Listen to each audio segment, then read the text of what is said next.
It's time for Stars on Sports, a podcast radio show dedicated to sharing stories about our athletic program at Lansing Community College. LCC Athletics has a strong tradition. 23 national championship wins. Over 170 All-Americans. 19 MCCAA All-Sports trophies.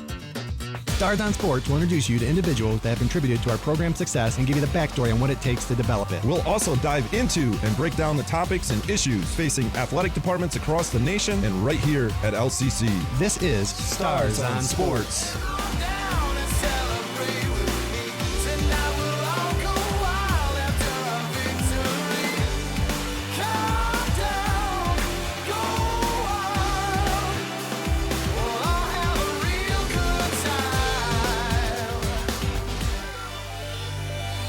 Hello and welcome to another episode of Stars on Sports. I am joined by our assistant AD, Stephen Cutter, and our producer, Journey. And today, Happy New Year, everyone. I don't know when this will get out on the circuit, but, for us, it's our first recording of the new year. And knowing Coach Cutter and myself, we're excited. We try and look for the best in many things, and 2023 was a great year for LCC sports, and we hope to make it even better in 2024, and that's going to be predominantly what we talk about, is reflecting a little bit on 2023 and also looking to 2024. So it's exciting. It's a great time to be a star. In my third year here, and I feel a little pressure. I had a leader once tell me you get more done in your first 3 years on a job than you do the rest of the time. So I keep that in the back of my mind, like, man, I got to keep working to really get those things done that I came in here to do. And, and that's, again, part of one of the things I want to talk about is we've talked about our one word in the past that, I think, John Gordon talked about that, and it's really resonated with me. I've never been a great New Year's resolution person, but I did like the one word thing. And last year, my word was resiliency. And nice.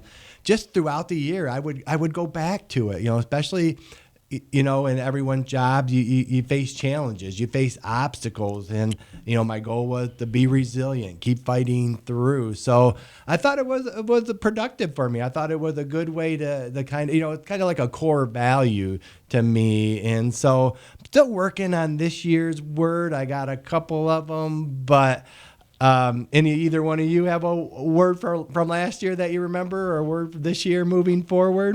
I think that's good. I try to look at like pillars of success, and put some pillars together of what I think is going to help me become more successful.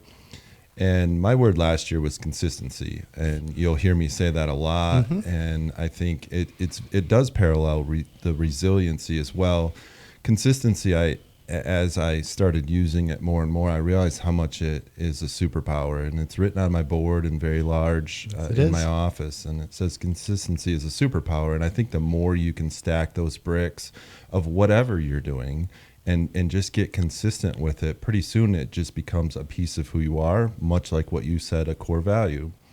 Yeah, and consistency is a great word. That's one I had thought of, because it's not easy being consistent, especially when you've had success or when you haven't. I mean, like, one of the books I want to read this year is What Got You Here Won't Get You There. And, because you're here, you're not where you want to be. And being consistent helps you stay where you need to be, but also helps you move forward because you're not going back down. Right. Either. So, I like that on your board, that consistency is a superpower that struck a chord with me, and something, I strive to be and do too. And I think it's important in our business, talking about routine or going to work, that's big in our business of, having a structure, having a plan, having parameters showing up in place.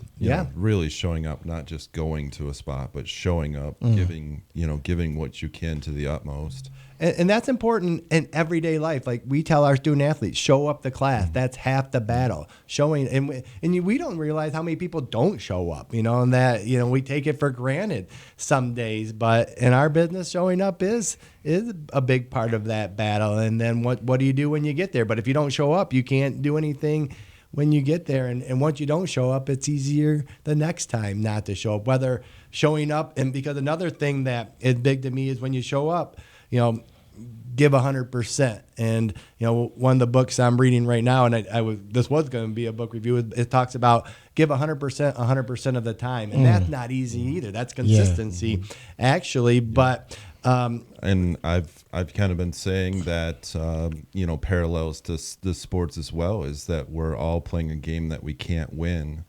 So why not play it to the utmost? Excellent point. That's good. That's digging deep in life and true. And I hope we can win, but in the grand scheme of things, what it's done, Keep stacking bricks.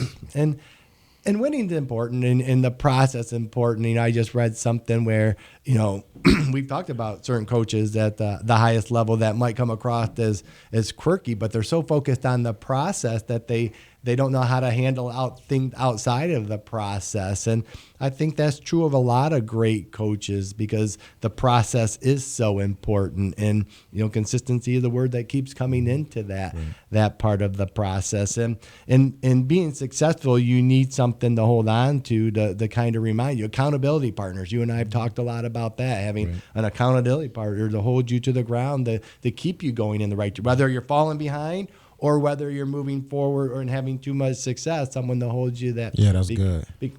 Go ahead. That's good. You guys were talking about New Year's resolution. So I didn't have a New Year's resolution. I had a New Year's reflection. Okay. Kind of looking at, what have I done? One of the key things, you talked about consistency. And another thing is I read this thing about peaks and valleys, about how to control your peaks. So the top of your game when you're at the best, if you manage it well, you'll be able to control your valleys. So when things get low, it won't be as bad because you control the times that you have the most success.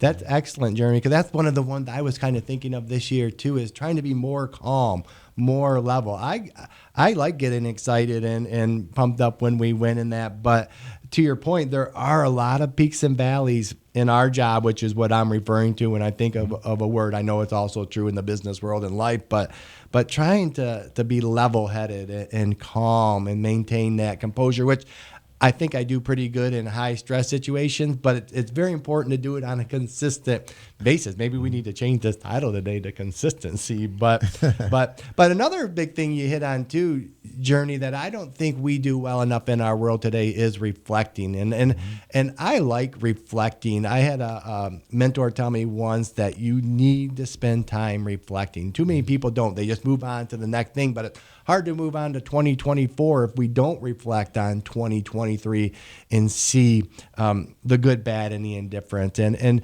at some time during this podcast, I would like to reflect on 2023, but I'd like to save that to the end, and we can highlight some of the things that we remember from 2023. So let's continue talking about one word. Did you come up with your word for this year? Did you say, Coach Cutter?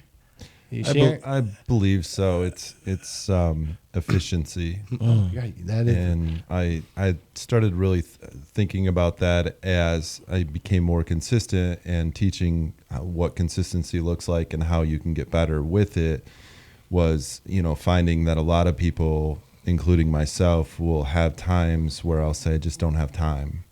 I don't have time for this or that. And when you really get more consistent and start defining what those pillars look like and what's the most important things, then you've got to find how you can become more efficient in being able to do those things. And sometimes that means that you have to say no more. Sometimes you're saying no to other people. Sometimes you're just saying no to yourself. But really trying to find ways to become more efficient because, at the end of the day, everybody gets 24 hours, in their day. And if you look at a lot of the high achievers, the people that have had success in the business world, in the sports world, in life, they use those 24 hours differently. And so efficiency, I think, is going to be a main focus. I think that's a great word, and unfortunately not one I think I'm very good at, which leads to productivity too. And one of the reasons is because of saying no. Warren Buffett, who I like to read some of his stuff, one of his number one leadership principles for highly successful leaders is saying no. You have to say no. Okay. You have to, get things done. You have to make time for yourself. And I struggle with that because I try to be servant based. So if someone asks me to do something, I want to help them out. Or same with standard, that to help them. But sometimes, if you have something that you need to get done, or it's not helping you get to the standard you want to get to, it can be counterproductive, or put you in bind, or not give you the balance or consistency you need to get to your goal or standard. So I think that's very important, and unfortunately something I have to do better at myself, and a lot easier said than done. But it's such an easy word, no. But in our business too, when you're trying to problem solve, I think it's hard because you do deal with a lot of people that come to you with problems. One of another mentor of mine used to talk about, hey, step back a second, let them try and figure out the problem first, and then see if they need you, and we see that a lot with parenting today, where we try and help our kids out instead of let them problem solve. And we deal with that at this level of them coming to and not necessarily know how to handle things, or find ways to find the answer to their problems, especially on the academic side. And we have a lot of resources here, but for some of our student athletes, all of them, it's the first time being on their own. So we're experiencing that transition from being at home to being the one that is more responsible for those decisions. So maybe no should be my word for the year, but I wanted something more positive. But no's not a negative word. We perceive it to be, but it shouldn't be. It should be just a decision making word. So I have not come up with mine. I'm still struggling to think of what it is. I have a couple of them. I have phrases that I'm trying to think of. I want to be better. When I feel like your word should be digital. Digital? With that stack of paper sitting across from me right now. Yeah. I should bring my computer, but I told you I don't like bringing my computer because then my files become read only. Everybody's got an excuse. I like paper. I like writing things down, but maybe I've tried the digital rocket books or whatever, but I just like referring back to my paper. We had a coaches meeting the other day, and I brought my pile of papers. That's been my joke. You couldn't find a couple papers until about halfway through. I found them, though. I know where they're at. It might take me some time to get to them. 1 hour later, you got them. And that's true across my history. People in my previous job would joke with me because I'd come to the meeting, because I bring everything in case I need to refer to something. I come prepared. Well, one time I was in a parking lot, and I carried them, and they blew all over. So I was trying to scatter them. People were helping me out, and most of them weren't important. But yeah, I have stories with my piles. Even with the new AD at Mason, they joke he doesn't bring a backpack of a pile to work. I take things home just in case I want to work on them. So maybe that is a good one for me. Could tie into efficiency as well. I was just going to say that. Yeah. I think Coach Cuz is trying to get you to be more efficient. And I told you that is a weakness of me, and I'm open to improvement. I want to improve, and maybe that is one way. That's been a hard one for me, as you know, that I like carrying. These are all our previous podcast notes in here in case I need to refer to them. But yeah, digital. I like technology. I embrace it, but I like handwriting things. So I think the word of the for everybody is going to be uncomfortable. That's a good one. We love that word. I mean, you can't grow unless you're uncomfortable and to be challenged. Yeah, fight the status quo. Yeah, yeah. It's not. I mean, not that I like being uncomfortable, but I know it helps me be better, and that's my main goal too, is to be better. I mean, when I think of words for me, I want to be better every day. Be nice, be better, and that's my goal. Those are my core values. And a good way to attack that is if you have uncomfortable things that you need to do and you don't want to do them. A really good way to attack that is put them on your schedule first thing in the morning, and you come out of that with a certain type of win feeling to yourself, because you just, it might not have been a great result in what you attacked, but you still addressed it. And I've heard people break it down as little as just making your bed in the morning. That is just something that's just a way to get a win, and something that you can control. But if you put those things that are a little bit uncomfortable, maybe it's that big meeting or that conversation or whatever it might be, you put it first thing in the morning, that will help you set up your day to win a little bit more, and it will make you feel much better. And I've gotten better at that too. I like scheduling those things. That's one of the digital things I've done now, is trying to schedule those tasks. And, it's a competition to me. I get excited when I achieve something that was uncomfortable or challenging. I come out and celebrate in the office and jump up and around, but because it's about stacking wins and building confidence for that next one. And I really try and prepare hard if it's going to be that situation. So I work hard, beforehand, trying to plan and prepare everything. Because there used to be a time when I was young and in this job, I was overseeing former coaches of mine. So it was kind of hard to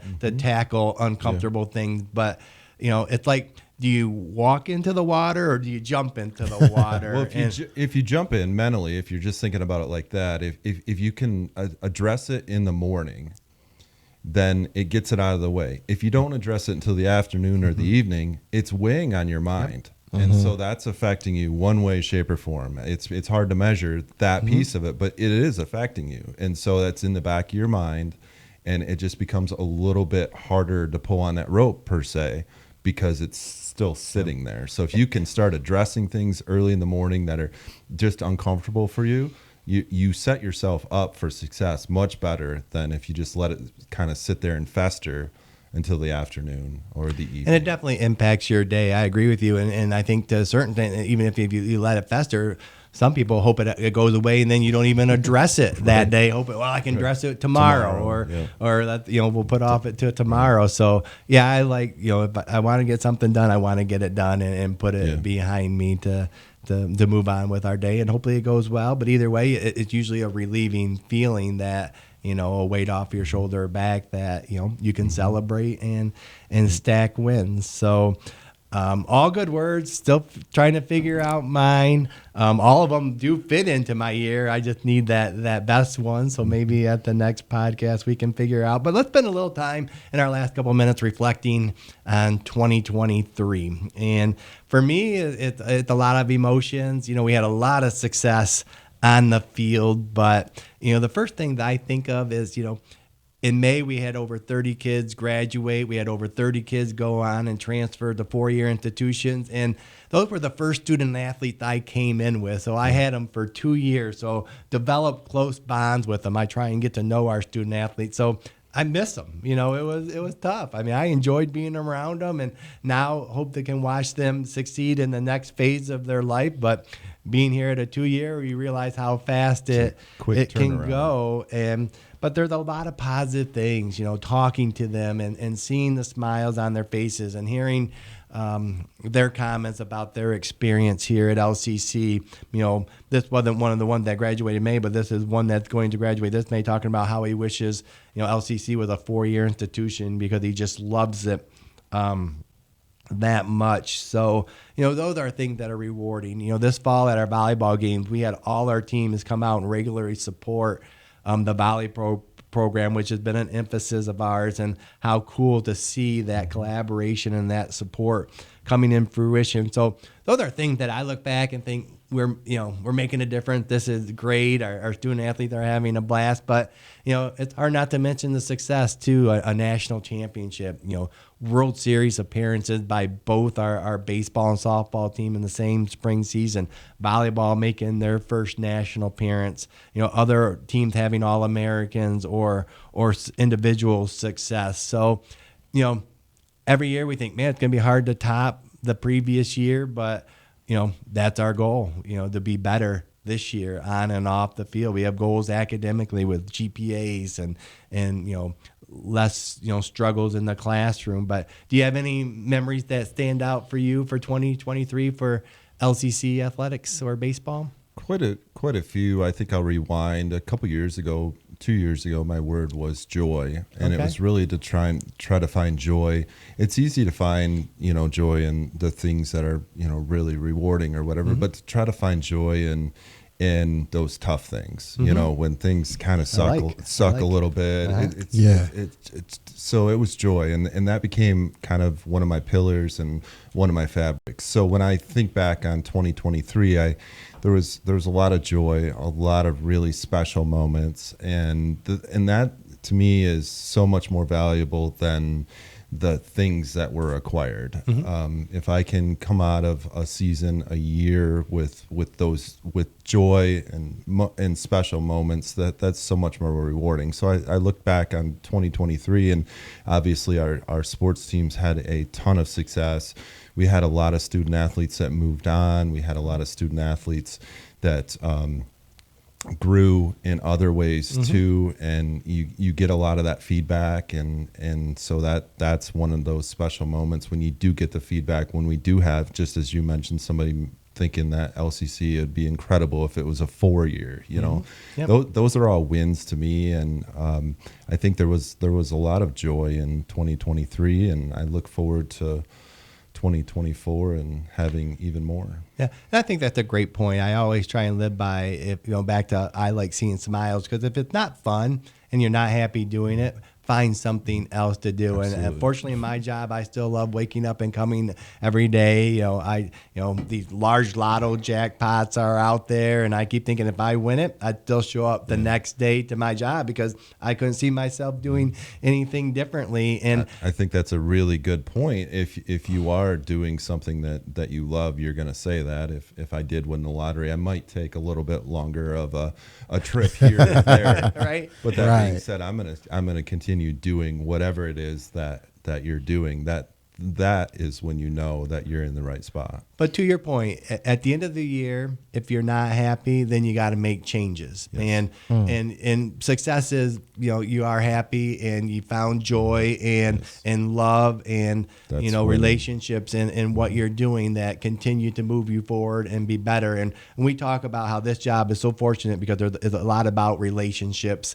Running, I was actually picking up wings last night before the national championship, and I ran into our official that's going to be here tomorrow night. And we, talked, but we wouldn't have had that connection if it wasn't that sport that brought us together. But there should be joy in this job. There should be joy for our student athletes, and that's the greatest measure of success. If they had fun and are happy when they're done, we were successful. And the other neat thing is, real quickly, that how successful they are doing at that next level. We have a handful that are excelling at a high level since they moved on. So, again, very happy 2023, looking to attack 2024 and make it even better. And Happy New Year, everyone, and go Stars. Stars on Sports is recorded live at the WLNZ studios. Engineering and production assistance are provided by Didalian Lowry. You can listen to this episode and other episodes of Stars on Sports on demand at lccconnect.org. To find more information about our athletic program, visit lccstars.com. Thanks for listening. Go Stars!